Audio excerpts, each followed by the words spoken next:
November 1వ తారీఖు రోజున కార్తీక శుద్ధ ఏకాదశి.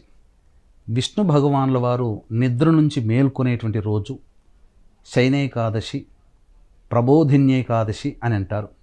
ఈ రోజున సూర్యోదయానికంటే ముందే నిద్రలేచి కాలకృత్యాదులు తీర్చుకొని ఇంట్లో పూజామందిరంలో దీపారాధన, తులసి చెట్టు దగ్గర అష్టదళ పద్మం వేసి గంధము, పుష్పము, అక్షతలతో అర్చన చేసి దీపారాధన చేసి విష్ణు సహస్రనామ పారాయణము, 2 అరటిపండ్లు, ఆవు పాలు నైవేద్యంగా పెట్టవచ్చు.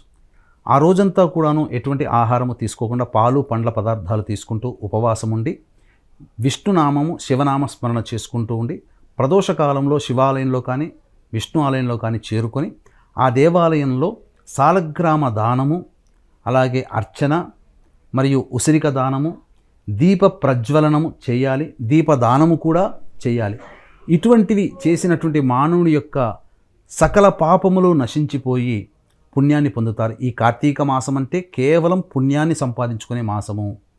వీక్షించేటువంటి ప్రేక్షకులు కూడా నవంబర్ 5వ తారీఖు కార్తీక పౌర్ణమి, మహాపద్మక యోగం ఉన్నటువంటి నవంబర్ 6వ తారీఖు రోజున మహామహిమాన్విత కాశీక్షేత్రంలో మీ జాతకరీత్యా కలుగు విద్య, వివాహ, ఉద్యోగ, దాంపత్య, అనారోగ్య సమస్యల నివారణకి, అలాగే ఈ అక్టోబర్, నవంబర్ నెలలో రవి, శుక్ర, బుధ, గురుగ్రహాలు మారిన కారణం చేత శని ప్రభావం వలన 12 రాశుల వారికి కూడా ఇబ్బందులు, సమస్యలు ఉంటాయి. కాబట్టి ఇటువంటి ఇబ్బందుల, సమస్యల నివారణకి సర్వదోష నివారణ పూజలు, హోమాలు జరిపించి శక్తిపాతము చేసినటువంటి కరుంగలి మాల మీకు ఇవ్వడం జరుగుతుంది. అవకాశం ఉన్నవాళ్ళు స్క్రీన్పై కనిపిస్తున్న నెంబర్లకి సంప్రదించగలరు.